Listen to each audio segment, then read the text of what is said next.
siang, kembali dengan saya Arvin Lim dari Quotient TV. Teman-teman, hari ini saya sedang bersama Pak Rizky ya. Pak Rizky ini adalah Kepala Cabang Ketua LQ untuk cabang Surabaya dan sekitar Jawa Timur lah ya. Jadi teman-teman, supaya kenapa tujuannya seperti itu, agar teman-teman dan masyarakat tahu LQ ini bukan Arvin Lim sendirian, tetapi kami ini adalah teamwork ya. Jadi kalau di Jakarta itu ada bantengnya, ada Pak Sadan Sitorus ya, Batak yang memberani. Di sini ada Pak Rizky di sini ya. Jadi dia kalem kayak air, tapi hati-hati bisa menghanyutkan teman-teman. Nah, hari ini kita mau kilik-kilik nih otaknya nih ya, analisa beliau tentang apa? Tentang Menteri ATR BPN, teman-teman. Hubungannya, korelasinya dengan mafia tanah. Ya, jadi sebelumnya teman-teman, saya mau memperingatkan bagi teman-teman, bagi masyarakat yang mungkin sensitif atau kupingnya nggak siap, tolong dimatikan aja ya. Jadi YouTube kami ini di skip aja silahkan. Karena kenapa? Kami ini memberikan kritik, memberikan opini yang membangun bagi masyarakat ya, bagi negara. Tujuan kami ini agar supaya mereka berbenah. Ya, jadi kami akan berikan secara objektif. Kami tidak menyerang individu atau orang tertentu, ya kan? Tapi kami memberikan penilaian yang menurut kami diperlukan. Guna apa, teman-teman? Guna supaya tercapai tujuan yang diinginkan oleh pemerintah. Ya, jadi Pak Rizky udah tahu ya berita terakhir itu, ini sebenarnya udah sekitar sebulan 2 bulan yang lalu terjadi pergantian menteri Pak. ATR BPN ya. Jadi menteri ATR BPN sebelumnya kita kenal sebagai Bapak Sofyan Djalil. Betul. Di situ. Nah, diganti oleh Bapak Presiden Jokowi menjadi Menteri Hadi Cahyanto di situ ya, Pak Hadi. Hadi ini kita kenal latar belakangnya sebagai Panglima TNI. Nah, Pak Rizky, kalau menurut Bapak ya, untuk menurut Bapak ini, kenapa kok Menteri ATR BPN ini yang lama ini diganti nih? Kita fokus yang lama dulu nih Pak, si Sofyan Djalil. Menurut Bapak, adakah keberhasilan dan kekurangan beliau di masa beliau memimpin ATR BPN? Ya, terima kasih sebelumnya. Kalau menurut saya sih setiap pejabat itu mungkin ada sedikit prestasi ataupun banyak kekurangan atau dibaliknya juga. Tapi kalau saya melihat Menteri ATR BPN yang kemarin itu betul-betul kurang tegas dan kurang berani itu menindak mafia-mafia hukum. Kurang tegas dan kurang berani. Betul ya, karena apa? Kita ketahui bersama kasus-kasus yang mafia-mafia tanah di Indonesia yang tidak terselesaikan, tumpang tindih produk hukum keluaran BPN, sertifikat ganda dan sebagainya itu nggak diberantas gitu. Jadinya hanya sebuah pepesan kosong, masyarakat yang jadi korban. Nah, seperti itu mungkin ya Pak. Kan nih Pak, jadi kalau Bapak bilang sebelum-sebelumnya nggak diberantas di situ, tolak ukur Bapak apa Pak? Dia nggak diberantas Pak? Ya, tolak ukur daripada nggak diberantas itu adalah ya sampai sekarang perkara-perkara itu mandek. Betul. Itu sebagai contoh itu mafia tanah di Kota Mubagu yang LQ tangani itu sendiri kan sampai sekarang tidak mempunyai titik terang sama sekali kan, itu udah mandek sekitar 2 tahun lebih. Jadi harusnya menteri itu betul-betul tegas, berani membuat kolaborasi dengan stakeholder penegakan hukum untuk memberantas mafia-mafia tanah, termasuk internal di Kementerian ATRB itu sendiri, ATR BPN. Iya. Ya. Nah, gini Pak, yang mau menjadi pertanyaan saya, kenapa sih dia nggak berhasil? Apa sih kendalanya sampai seorang menteri yang kita bilang laporan langsung ke presiden aja loh, Sofyan Djalil, itu nggak mampu menangani mafia tanah? Apa Pak kendalanya Pak? Kendalanya ya, kalau menurut saya itu kendalanya pasti kepentingan ya. Jadi mafia-mafia tanah itu memiliki backing oknum-oknum di bidang hukum mungkin ya, penegak hukum juga mungkin di bidang politik juga. Ya jadi karena teori kepentingan itu Menteri ATR BPN itu ya nggak berani gitu loh. Jadi dia takut membongkar mafia-mafia yang dibackingi oknum penegak hukum gitu Pak. Menarik nih terus Bapak nih.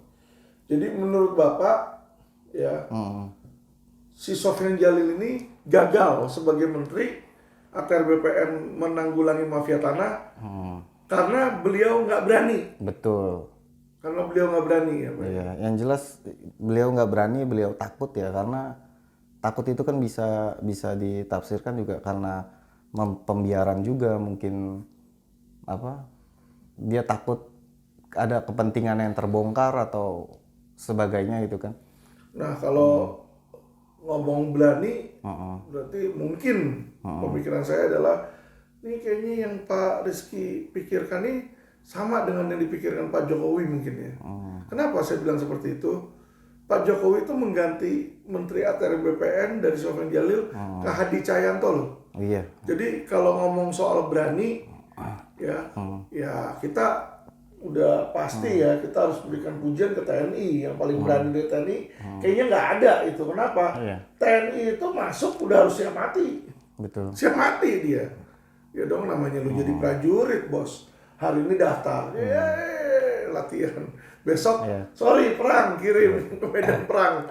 Salah-salah kena peluru nyasar kan petong, ya kan mati kan. Betul. Di situ berarti TNI itu seharusnya ya Pak, sorry nih.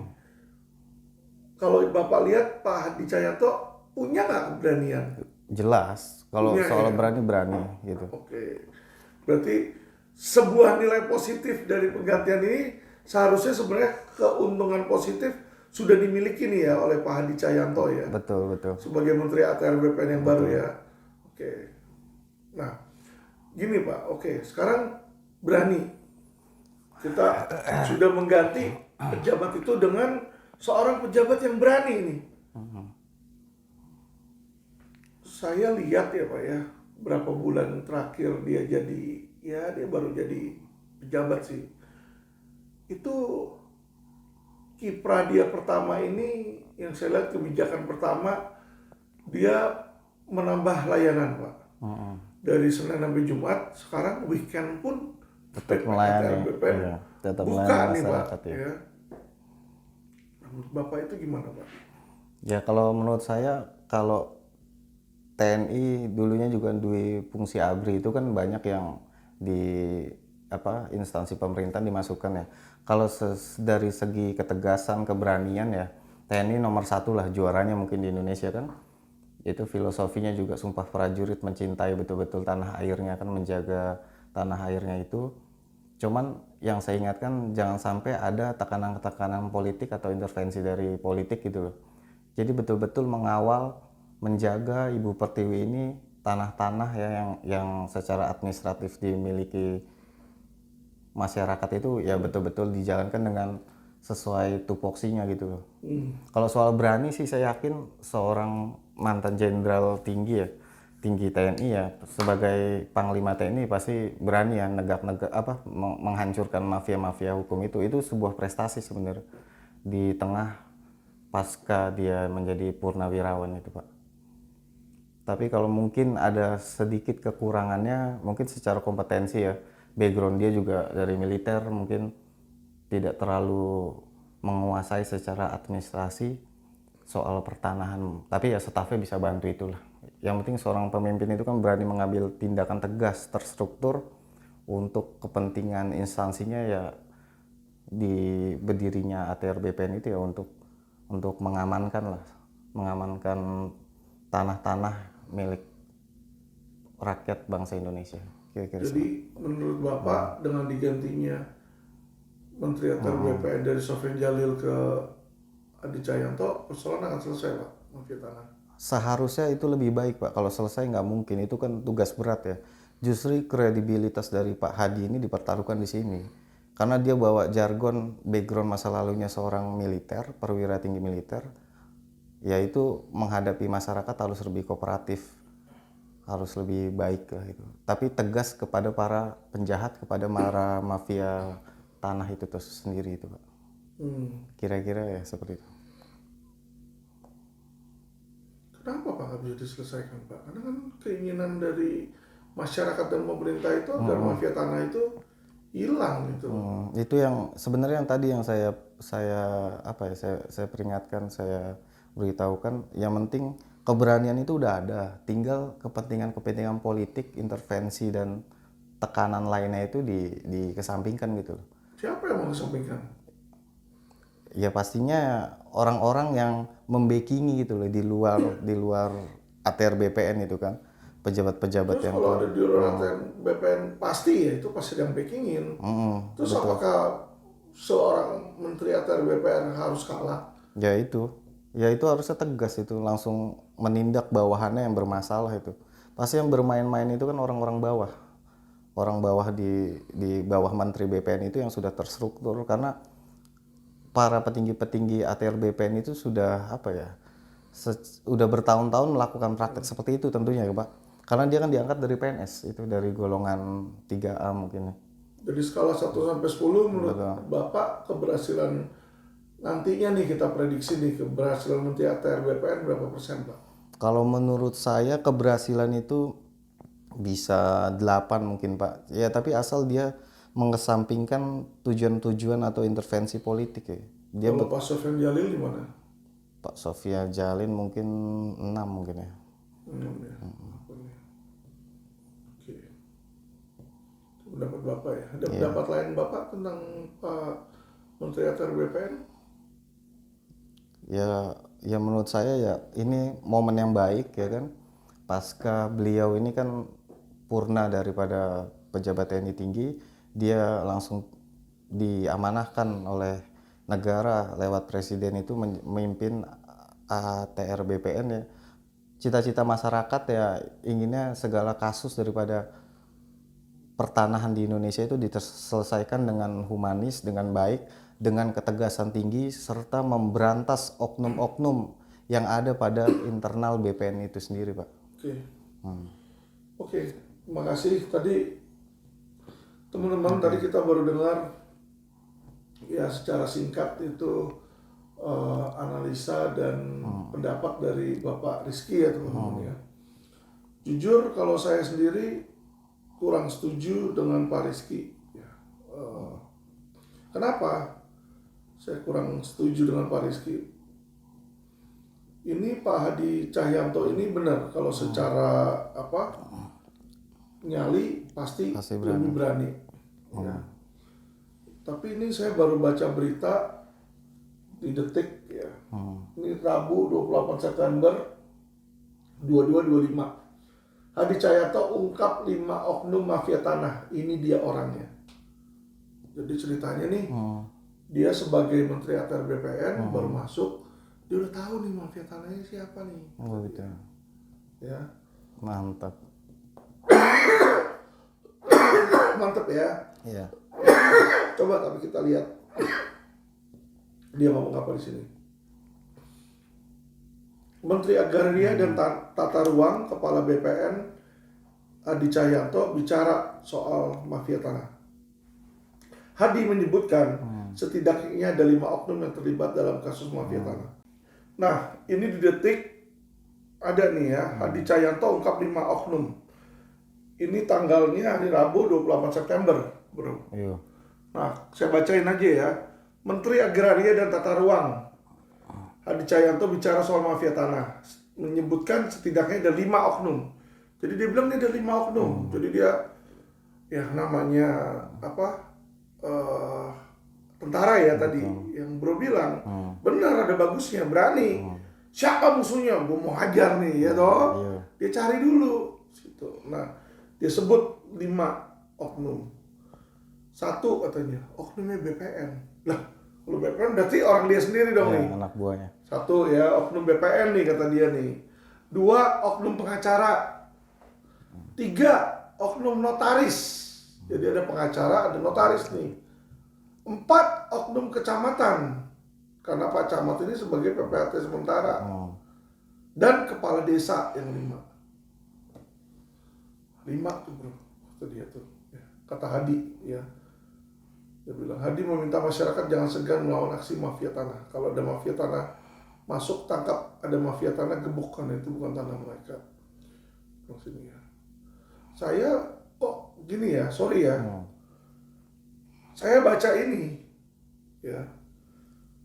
Ini kritik dan saran saya ya, kritik dan saya opini hukum saya nih. Saya ngelihat Pak Hadi, ya, seperti positifnya hal yang berani itu kelihatan dari sini. Yeah. Kenapa? Karena dia baru menjabat, dia langsung sebutin oknum-oknum. Ini yang nanti mau gue lawan. Oknum, ya kan, BPN, oknum camat, oknum pengacara, oknum notaris, ya kan, sama oknum kepala desa. Ya, kalau saya lihat di sini ya keberaniannya benar ya. Tapi saya melihat nih, ini orang yang nggak ngerti substansi mafia tanah. Betul. Kenapa saya ngomong seperti itu? Ini pendapat saya loh. Kalau bro tadi bilang bahwa akan memberikan dia rating 8, kalau menurut saya nih, sorry ya, menurut saya raport dia pasti merah. Ya, ini opini saya, kalau yang bersangkutan nggak merubah style dia, dia akan merah. Istilah kalau ujian nggak akan lulus. Lulus dalam hal apa? Memberantas mafia tanah. Nggak akan diberantas, nggak akan hilang, nggak akan berubah kalau menurut saya. Karena, sorry 1000 maaf, gembongnya aja dia nggak tahu dan dia nggak sebut. Pak, mafia tanah terbesar itu dimulai dari developer, Pak. Developer yang punya tanah, itu yang mafia duluan. Contoh Pak, contoh yang namanya mafia tanah. Bapak penduduk desa, punya tanah.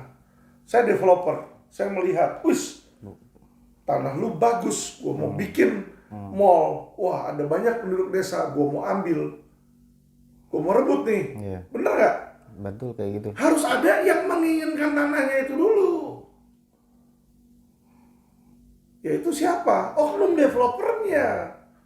Ketika oknum developernya melihat udah target, nah targetnya nih, barulah saya akan mengontak orang-orang bagaimana cara saya bisa mengambil tanah dia. Gimana caranya? Ya kan? Wah, notaris yang tadi, BPN, kepala desa, sini kepala desa, bikin nih seolah-olah sudah ada jual beli ahli waris dia sebelum dia carilah ya kan kopinya, nah dengan cara-cara kotor lah ya kan, dibikinlah surat seolah-olah nih sertifikatnya Rizky, ada lagi nih sertifikat gandanya nih, dibikin sana, dijual kemana, tapi harus ada yang modalin bos. Betul. Kalau tidak, nggak mungkin tiba-tiba nggak ada yang modalin, tiba-tiba kepala desa, gue bikin palsu lu punya. Ini dia bikin palsu, si Ses dia bikin palsu, nggak mungkin. Tiba-tiba pengacara datang bikin palsu, kamu punya, kagak. Jadi yang dia lupa, sorry ya, 1000 maaf nih. Saya tidak bermaksud menghina Menteri ATR BPN, tapi di opini saya, beliau ini nggak ngerti tentang mafia tanah. Kalau dia nggak ngerti tentang mafia tanah, bagaimana dia bisa beresin sesuatu yang dia nggak ngerti? Sorry nih, saya nggak bicara tentang karakter dia. Tapi yang saya bicara adalah tentang kemampuan dia memahami sebuah perkara. Ya, memahami sebuah masalah, baru dia cari solusi. Seharusnya kan gitu. Ya kan? Coba kalau kita baca tadi di sini, ya, saya nggak lihat di sini oknum developer loh. Jadi dia bilang, bicara soal mafia tanah, ada 5 oknum katanya terlibat. Oknum BPN. Oke, oknum BPN yang berubah. Tapi kalau dia nggak dikasih duit sogokan buat berubah, buat apa dia berubah orang punya? Emangnya dia iseng-iseng, punya si A gue rubah deh, punya si B gue rubah. Nggak mungkin. Bener nggak? Pasti harus ada yang suap dong. Pasti ada yang modalin. Ada yang modalin, ada keinginan tertentu. Oknum pengacara. Apalagi pengacara. Kalau ada pengacara ngomong, duit dulu dong. Lu mau konsultasi, bayar dulu. Duit. Ini harus ada oknum pemodalnya, ini yang nggak ada di sini. 3 oknum notaris sama, apalagi notaris. Notaris kalau nggak ada yang modalin buat biaya notaris, dia nggak bakal mau balik nama. Betul. Keempat, oknum kecamatan sama oknum sama kepala desa. Jadi yang sorry ya Pak, saya lihat satu hal yang dia lupa aja di sini adalah si pemodal. Karena semua ini kalau yang namanya mafia tanah itu selalu pasti ada pemodalnya. Contoh, misalnya Sentul, ya kan, mau menguasai nih per komplek perearian, kita udah tahu Sentul itu siapa di situ. Ya penguasanya lah istilahnya lah. Saya nggak sebut mafianya lah, penguasanya. Penguasanya kalau Sentul itu kan kita udah tahu, ya toh. Cahyadi Kumala contoh. Ya kan, kalau PIK orang udah tahu toh PIK punya siapa. Contoh, ya kan. Jadi tanah-tanah sekitar situ ya pasti mereka akan coba ambil. Jadi developer-developer besar itu kita tahu. Surabaya, rajanya pasti Pakuwon, toh. Alexander Teja, contoh. Nah nanti ketika developer ini mau mengambil tanah, ya kan, barulah ya ada oknum. Balik lagi oknum developer. Jadi saya nggak bilang semua developer jelek Pak, tetapi ada oknumnya kan di dalamnya yang gue coba dapetin cara murah mainlah ajar. Nah disitulah timbul mafia tanah. Jadi kalau menurut saya, menurut opini saya nih, ini Pak Hadi Cahyanto ini yang tadi Bapak bilang nggak memiliki kompetensi. Ya, jadi ginilah, kalau contoh ya, kalau saya dibandingin sama dia, kalau kita sama-sama ke medan perang, saya udah mati duluan Pak, ditembak. Dia lebih jago, dia udah tahu ada musuh ngumpet di sono ini. Tapi maksud saya adalah kalau ini bukan bidang dia dimasukin, nggak mungkin menang. Ngerti ya Pak maksud saya ya? Paham. Jadi misalnya di Cahyanto TNI, kita bilang ayo suruh adu apa misalnya, adu nyanyi, ya bukan bidang dia, sama artis ya kalah dia. Kan begitu. Atau adu arsitek bangun gedung, bisa-bisa rubuh kan, karena sorry bukannya kita menjelekkan dia, tapi memang bukan kompetensinya beliau. Betul. Di situ. Jadi gini Pak, yang saya sayangkan, saya nggak menyerang individu. Yang saya sangat sayangkan di Indonesia, kenapa sih ini bisa terjadi? Orang itu ditempatkan pada posisinya bukan karena kemampuan mereka, bukan karena kompetensi mereka, tetapi mungkin karena ada kepentingan politik tadi. Apakah beli jabatan, ya kan? Atau karena hal kedekatan doang. Aduh, saya presiden, oh ini teman saya, udahlah kamu aja deh. Yang ini yang saya sangat sayangkan Pak. Yang nantinya bakal ada balas budi politik gitu. Ya, itu politik masuk. Jadi maksud saya adalah kepentingan negara ini kalau kita memberesin ya, seharusnya ya, in my opinion seharusnya kalau kita mau beresin Indonesia, kita harus lepaskan kepentingan pribadi, kita harus singkirkan kepentingan pribadi ini. Dan kita harus utamakan kepentingan negara. Itu Pak, kalau menurut saya Pak. Jadi kita bisa lihat, sorry, saya bukannya menghakimi, ya kan. Tapi kalau saya lihat seperti ini, naga-naganya, raportnya pasti akan merah juga. Dalam hal mafia tanah itu nggak akan diberantas Pak, nggak akan hilang Pak. Karena oknum BPN, camat, kepala desa, itu selalu akan ada. Misalnya kita tertipin si A Pak, camat kota mana, besok kan ganti camat orang lain. Nah kenapa itu masih tetap timbul? Karena satu hal, oknum itu tidak bisa dibersihkan karena mereka punya sifat dalam tubuh mereka sendiri yang apa? Yang koruptif, nggak punya integritas Pak. Kalau dia punya integritas, oknum itu nggak ada.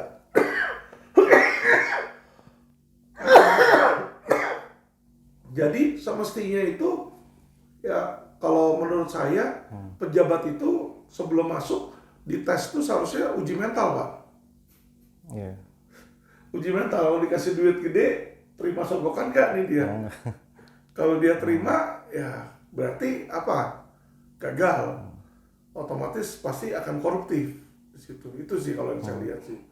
Tapi susah ya Pak dalam implementasinya ya. Iya, dalam praktiknya ya, karena sifat-sifat seperti itu udah menjadi tradisi mungkin ya di negara kita. Itu contoh gini lah, kita anggaplah Pak Hadi Cahyanto, Pak Hadinya benar dia bersih, saya tahu ya kan, misalnya bersih. Dia beresin nih oknum BPN, dia tahu ada si AE lo oknum lo, ya ketahuan. Apa yang dia lakukan? Dicopot biasa kan. Ganti lagi orang baru namanya gua, misalnya nih gua developernya nih, gua salah satu 9 naga, tinggal gua bilang, bos gua mau tanah itu tuh. Nanti oknum baru gua nggak takut nanti atasan Goyang. omel. Ya udah deh, nih 100 juta buat lo. Nggak mau 100 juta, ya udah nih 200. Nggak mau nih 300, naik terus. Sampai tinggal kapan dia goyang, bos? Ya kan? Namanya oknum developer atau oknum mafia tanah, kalau sudah mau ambil sesuatu, dia hajar habis-habisan. Iya. Ya, kenapa saya bilang seperti itu teman-teman? Ya, saya menangani kasus sebelum lama ini teman-teman. Teman-teman tahu kasus siapa? Itu kasus tanah teman-teman. Ini sangat menarik. Ya, jadi klien yang saya dampingi pun juga bukan klien kelas teri loh, bukan loh. Klien kelas kakap yang saya tangani, yaitu siapa namanya tuh yang punya karaoke Crown. Ya. Yang punya karaoke Crown. Ya, jadi siapa ya kemarin tuh namanya tuh? Dia tuh Pepen, namanya Pak Pepen. Jadi Pak Pepen ini punya tanah. Tanahnya dia mau dibeli ya kan, sama developer terkenal ya. Jadi kata orang sih dia si 9 naga ini kepalanya. Jadi kalau 9 naga ini kepalanya nih. Nah kalau teman-teman tahu Pak Pepen ini bukan orang baru dan bukan orang lemah ya di dunia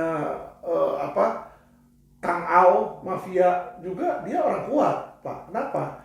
Dia punya diskotik Crown. Crown itu ya kita tahu lah dunia malam itu pasti dekat sama polisi, bener nggak? Kalau nggak dekat sama polisi, nggak ada backing kan susah bikin dunia malam. Nah dia berhasil bikin di Crown, ya toh. Jadi kenalan mau Kapolda kayak mau siapa dia tahu, dia kenal bro, ya kan? Dilaporin polisi, masuk yang punya Crown. Jadi dia punya tanah punya dia, ya kan? Dibikin seolah-olah dia kagak ngerti apa itu NIB, ya, nomor induk bidang katanya. Orang kan bingung, padahal dia pikir NIB itu nomor yang notaris gitu loh. Jadi kesalahan sepele aja itu akan dicari ya celahnya, sehingga apa yang terjadi sama Pak Pepen? Masuk penjara beliau. Itu waktu sidang saya yang sidangin di situ. Dan tragisnya beliau itu mati di dalam penjara. Bayangin bro, itu orang kaya, ya kan, punya diskotik kaya, ya. Dan dia itu kesel sekali, dia bilang gue nggak mau kalau dibeli sama grupnya si yang 9 naga itu nggak mau katanya. Dia punya tanah. Yang kerjain dia itu anak buahnya dari 9 naga ini. Kalah bro, gila. Ya, money power. Jadi kalau dibilang oknumnya oknum pengacara, benar. Oknum notaris, benar Pak Adi benar. Oknum notarisnya kena juga, masuk penjara juga, tapi cuma bentar 3 bulan. Dia dihajar 2 tahun di dalam. Ngeri loh di situ. Ya kita lihat bagaimana tanah seseorang bisa orang yang punya dengan sah malah dia yang masuk. Ini. Iya. Hukum dijadikan alat itu. Nah ini dia. Terus saya sama Pak Haji Sutrisno itu pernah menemui Menteri ATR BPN yang sebelumnya, Pak Sofyan Jalil, dan kita curhat tentang mafia tanah. Ya. Bro tahu? Tanggapannya gimana? Tanggapan Sofyan Jalil? Sofyan Jalil bilang mafia itu bukan yang 5 ini, bukan yang 5 ini. Sofyan Jalil bilang yang susah itu yang 9 naga. Itu yang tadi saya bilang. Oknum developernya itu yang susah. Karena kenapa? Karena kalau kita bicara tentang oknum BPN, oknum lawyer, seharusnya dengan itu orang ditangkap, selesai dong. Selesai. Ini kan nggak selesai. Karena ada yang membiayai. Bakal timbul oknum-oknum daripada 5 orang tadi yang disebut itu. Oknum baru, orang baru. Karena butuh. Nah, itulah makanya sorry. Saya nggak sependapat dengan Bro Rizky, kenapa? Karena saya melihat bahkan seorang Menteri ATR BPN nggak ngerti bagaimana harus beresin. Sorry nih, nggak ngerti dia gimana harus beresin mafia tanah. Sehingga kalau dia beresinnya simptomnya ya akan begitu terus. Karena masih ada pemodal. Karena sumber kankernya itu nggak diberesin, Pak. Di situ. Ya, pemodalnya ini loh. Inilah yang menyebabkan adanya demand. Makanya ada supply. Kalau demand yang ada yang mau beli, siapa yang mau kasih supply? Gitu loh. Ada demand and supply. Ini yang masyarakat netizen harus tahu ya. Harus cerdas. Jadi, ya kan, kita tidak akan pernah tenang kalau ada mafia yang mau menginginkan tanah kita. Ada kok yang nawarin, lu mau ngatur tanah depan lu, lu bisa rubah jadi punya lu. Bisa. Inilah mafia berjalan. Nah inilah makanya ya kan, kita butuh sebenarnya adalah apa? Pejabat-pejabat yang mampu. Pak Hadi mampu mungkin, tapi kalau saya lihat sekarang untuk menangani ATR BPN, sorry ya, kalau untuk menyelesaikan mafia tanah, saya pesimis. Raport saya kepada beliau, penilaian saya ya, opini hukum saya terhadap beliau untuk menyelesaikan itu pasti merah, minus 5 atau 4. Karena kenapa? Saya melihat beliau aja nggak ngerti duduk permasalahannya. Ya, di dalam dunia hukum ini ya. Kalau soal prajurit, strategi, perang di mana, ininya siapa dulu, ini bagaimana gerakinnya, infanteri mana, saya bukan lawannya beliau lah. Ya. Dan saya nggak menyerang pribadinya beliau orang baik. Ya. Beliau orang baik, beliau orang jujur. Tetapi untuk membersihkan mafia tidak hanya cukup orang jujur dan orang bersih, Pak. Itu.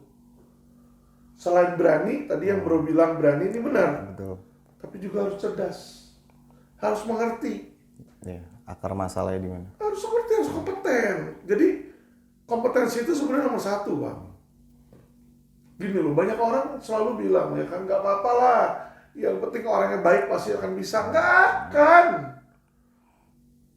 Saya kerja di bank waktu itu, saya wakil presiden. Saya cari kepala cabang. Kepala cabang itu di bawah saya. Ya kan. Apakah, oh udah nggak apa-apa kepala cabang nggak bisa ngerjain tugas, nggak apa-apa, yang penting baik sama orang. Nggak bisa, kenapa? Nanti tiba-tiba kita balancing, uang masuk sama uang keluar, bisa banyakkan uang keluar. Dipecat saya nggak lama juga kalau kayak begitu, bobol. Iya kan, karena apa? Salah ngitung misalnya. Iya.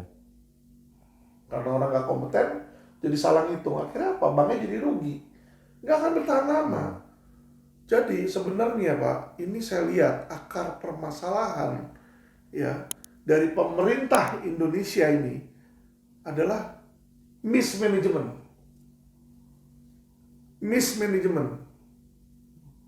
Salah manajemennya. Kalau saya sebagai kepala LQ, saya taruh Pak Rizky ternyata salah orang, pengaruh nggak Pak? Cabang bisa naik atau turun? Sangat pengaruh. Sangat pengaruh.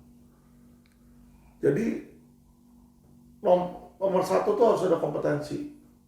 Nomor 2 integritas, harus keberanian, integritas. 3 komitmen. Jadi seharusnya Pak, seharusnya kita tuh harusnya terlepas dari konflik kepentingan politik ini yang kadang-kadang susah. Makanya saya bicara di podcast ini, bicara bukan untuk kepentingan politik. Saya nggak mendukung partai tertentu, saya juga nggak anti pemerintah, tidak. Saya cuma memberikan kritik kepada pemerintah untuk apa? Agar supaya pemerintah bisa lebih baik. Saya nggak ada keuntungan kok, nggak ada kerugian pula di situ. Cuma memberikan input. Karena kenapa? Kalau masyarakat baik, negara baik, ya kan? Negara dipuji juga oleh masyarakat. Itu yang saya lihat, Pak. Oke. Ya, jadi kalau menurut saya, penilaian saya, Kita nggak bisa, ya udah nggak apa-apa menterinya, yang penting menterinya orang baik. Nggak bisa Pak. Presiden nggak apa-apa, negara Indonesia presidennya Pak Jokowi, misalnya yang penting Pak Presiden Jokowi baik, nggak korupsi. Nggak benar, beliaunya baik dan nggak korupsi. Tapi kalau beliaunya nggak kompeten, dia hiring menteri-menteri, ya menteri-menteri, dia hiring menteri-menterinya kayak Sambo yang ngebunuh orang dan memeras, apa jadinya? Bener nggak? Dianya nggak korupsi, benar. Tapi disinilah ketika seseorang nggak kompeten, yang dia lakukan adalah mismanagement. Mismanagement sebuah perusahaan masih lebih mending. Efeknya negatif ya, keuangan kita rugi. Tapi kalau mismanagement sebuah negara, efeknya adalah korban jiwa, Pak. Ini yang saya sangat sayangkan di situ. Ya, jadi presiden ini sebenarnya butuh ahli-ahli, ya. Saya yakin ahli-ahli di luar sana yang lebih jago dari saya banyak. Tapi saran saya adalah, tolong Bapak Presiden, Bapak Menteri, ya kan, carilah ahli-ahli. Jadi contoh Pak Hadi, ya. Saya nggak bilang Presiden suruh pecat Pak Hadi saat ini, tidak. Jangan salah artikan saya punya perkataan loh. Bagaimana cara untuk ngimbangin? Pak Hadinya udah benar, udah baik. Pak Hadi butuh seorang staf ahli yang mengerti untuk menjadi penasehat dia itu. Ya kan, itu yang dilakukan ketika seorang raja dia menguasai sebuah kerajaan, tapi dia nggak mesti ngerti hukum, ngerti macam-macam kan? Dia nggak ngerti hukum, apa yang dia lakukan? Ambil penasehat hukum yang bisa menasehati dalam bidang hukum. Nah, maksud saya, ini bagaimana ini penasehatnya si Hadi Cahyanto ini? Harusnya dia cari seorang ahli penasehat yang pinter. Yang sudah berpengalaman. Yang berpengalaman bisa tahu, Pak, problemnya bukan cuma 5 itu loh, Pak. Ada yang ke-6. Dan ada lagi yang ke-7, Pak. Bukan cuma 5. Salah, Pak. Ke-6 tadi developer, ke-7 masih ada, yaitu mafia peradilannya, Pak. Ketika ini nanti dimasukin ke kepolisian atau ke kejaksaan atau kehakiman, disitulah kena mafia. Dan itu bagian dari mafia tanah mereka. Ya, mereka udah satu paket. Nah, jadi sorry ya kalau saya lihat sepintas di sini, dari sini aja sudah melihat bahwa negara ini, ya kan, ini loh banyak kelemahannya. Ya, tolong teman-teman masyarakat yang membaca, ya, jangan menilai negatif. Maksud saya, kenapa? Saya bilang seperti ini bukan maksud saya menjelek-jelekan Pak Hadi atau Menteri ATR BPN.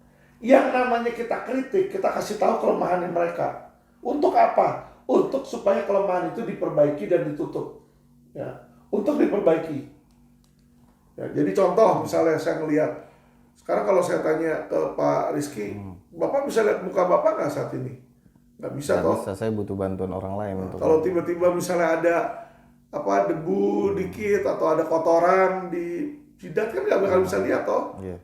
Perlu bantuan Betul. orang lain toh. Nah seperti inilah, jadi masyarakat misalnya saya lihat, Pak Rizky, itu ada bekas kapur tuh di atas tuh misalnya. Nanti kan Pak Rizky, oh masa sih lihat pakai kaca? Oh iya ada kotoran, bersihin kotorannya. Nah maksud saya adalah seperti itu teman-teman ya. Jadi masukan untuk Menteri ATR BPN, ya, cobalah kalian cari ahli-ahli hukum, ya, yang kompeten. Karena kenapa? Karena penilaian-penilaian yang ada di masyarakat ini, ya, kalau saya lihat ini sangat nggak mumpuni dan sangat tidak tepat sasaran, Pak Menteri. Ya. Supaya apa? Supaya raport Pak Menteri bisa berubah. Kalau penilaian saya sekarang kepada Bapak, nilai Bapak 4-5 doang, Pak. Merah, Pak. Karena kenapa? Yang saya bilang, masalah utama kankernya ini belum dibenahi, yaitu developernya. Itu kanker. Kedua adalah mafia hukum. Selama ini masih ada, selalu ada kesempatan. Jadi kadang, Pak, orang itu nggak mau nyuri. Kesempatan yang bisa nyebabin. Tinggal nanti di situ kita kuat mental atau enggak. Tapi kalau nggak ada kesempatan, orang nggak mungkin nyuri. Gitu. Jadi misalnya saya butuh uang BU, ya kan. Saya lihat kagak ada duit sini, kalau mau nyolong Rizky gimana? Mau nyolong ya duitnya nggak ini, kecuali tiba-tiba Pak Rizky ada bawa duit sekepok, dia salah taruh di sini, dia taruh, dia lupa ambil. Nah, ada kesempatan nih, kan terjaga, diambillah itu. Jadi kalau menurut Pak Alvin, solusi paling efektif adalah Kementerian ATR BPN merangkul atau seorang ahli berpengalaman, orang ahli hukum di bidangnya untuk membantu kinerja daripada ATR BPN. Betul, Pak. Yang kedua, secara efektif memberantas dari pucuknya, dari benihnya itu. Betul. Yaitu pengembang-pengembang, mafia-mafia yang punya resource untuk membiayai para Betul. oknum-oknum yang kelak jadi mafia hukum itu Kalau sendiri. pengembangnya nggak ada, yang mau punya tanah nggak ada, kan nggak mungkin ada mafianya, Pak. Betul. Bapak punya tanah, ya kan? Tapi nggak ada pengembang, nggak ada saya nih yang pengen ngerampas tanah Bapak. Nggak ada saya, lah terus siapa yang mau ngerampas? Nggak mungkin dong tiba-tiba oknum camat, saya rubah aja, saya bikin. Nah, di situ Pak, maksud saya Pak. Ya, jadi disinilah harus diselaraskan sama pemerintah. Ini yang biasa banyak kejadian seperti itu kan, perampasan tanah karena itu. Karena ada pemodal. Ada pemodal, jadi ada pemodal, ada tanah masyarakat, ada pengembang yang mau masuk. Nah, itu pengembang inilah yang menjadi oknum dan merampas. iya, itu termasuk juga di wilayah-wilayah Kalimantan, tambang-tambang itu kan. Jadi para PT-PT besar itu batu bara, emas atau sebagainya itu pasti punya resource secara keuangan untuk betul oknum-oknum di daerah tersebut itu kan. Betul. Jadi kalau saya lihat ya Menteri ATR BPN ya dari sikap udah bagus, keberanian sudah bagus, karakter udah bagus, ya toh nggak diragukan lah keberaniannya beliau lah. Tetapi dari segi kemampuan nggak semua orang kan mampu. Nah, bagaimana caranya untuk menutup? Hire penasehat, Pak. Hire penasehat untuk apa? Untuk bisa membantu Bapak mendapatkan solusi. Gimana nih mafia tanah? Bikinlah research. Ya toh, masalah di mana sih yang sering terjadi? Kalau di Jakarta kan sono-sono lagi tempatnya, kita tahu. Daerah utara terus kan yang jadi masalah. Jakarta Utara, Tangerang, Jakarta Utara, Tangerang itu yang jadi masalah. Ya karena apa? Ada pembangunan PIK. Tenda Kapuk, PIK 1, PIK 2, pulau reklamasi. Ya situ-situ lagi. Ya jadi sebenarnya nggak susah sih. Ya kan? Karena kenapa ya? Developernya kan kita tahu siapa. Itu yang seharusnya dihentikan. Ya gimana? Ya mereka mau untung, oke. Mereka mau bangun, ya udah. Fasilitasi, gimana cara fasilitasinya? Sinilah nanti di mana pemerintah mungkin jadi penengah kalau untuk memfasilitasi. Dia butuh, ya tentu saja nggak bisa dong keinginan ada tanah satu kecil mestinya diambil tapi orangnya nggak mau, ya kan? Ya udah kan ganti rugi lah yang fair supaya bisa diambil, ditukar, ya kan? Kasih nih orang tanah yang layak, uang yang layak, jadi dia bisa beli lagi tempat yang lain. Situ semestinya kan kayak begitu, ya. Jadi masalah mafia tanah ini udah sebenarnya dari zaman dulu sih Pak. Sampai sekarang nggak selesai-selesai toh. Ini kalau saya lihat. Jadi nanti pun setelah Pak Hadi Cahyanto pun juga akan ganti Menteri ATR BPN lagi Pak. Iya, kecuali kalau saran-saran yang tadi diberikan mungkin dijalani mungkin. Itu akan ada perubahan ekstrim mungkin. Akan ada perubahan, saya yakin itu. Jadi jangan pemerintah ini berperan proaktif bantu. Ya bantulah developer, nggak apa-apa bantu developer untuk mendapatkan dia mau develop di mana. Kasih tanah dia mau develop apartemen misalnya. Ya udah mana berdasarkan tata ruang bagusnya.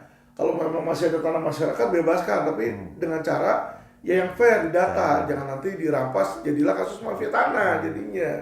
Itu sih sebenarnya. Kalau saya lihat kan, tapi ya dalam pelaksanaannya kan mereka cuek yang penting dapat setoran. Nah ini yang saya sangat sayangkan Pak di situ. Nah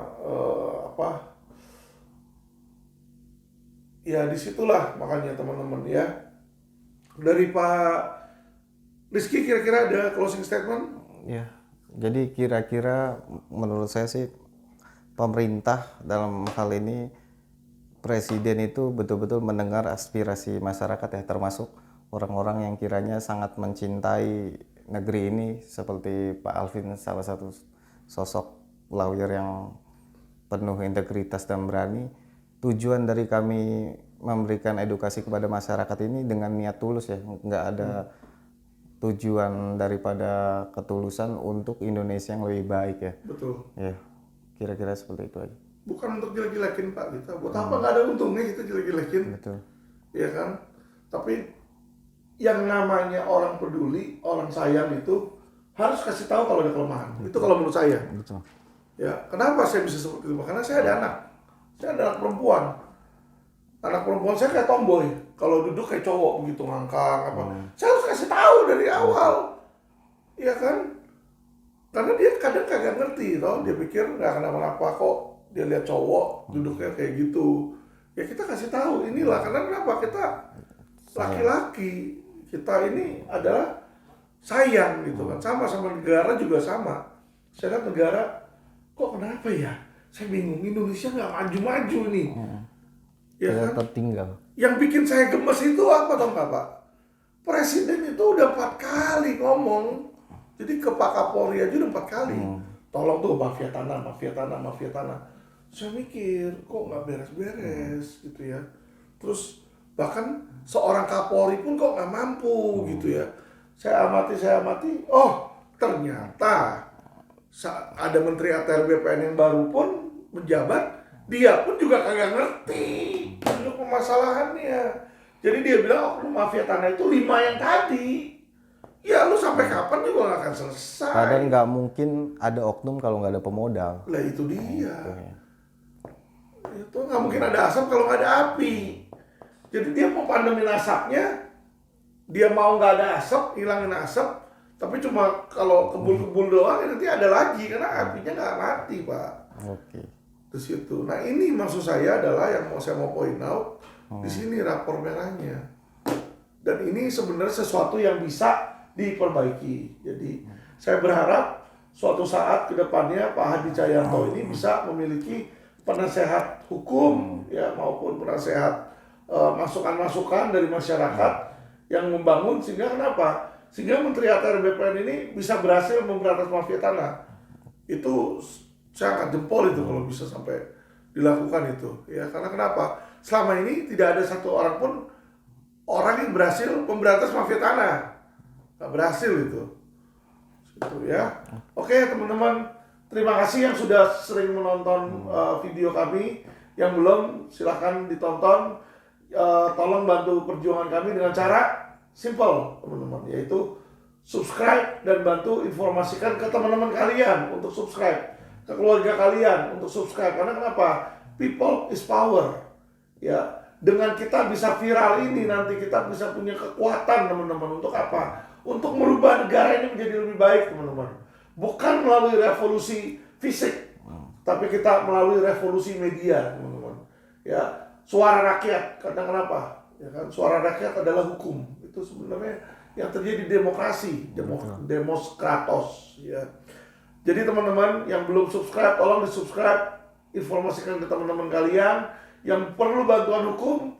Ya, setelah video ini ada alamat dan nomor telepon dari setiap cabang LQ Indonesia Law Firm yang ada.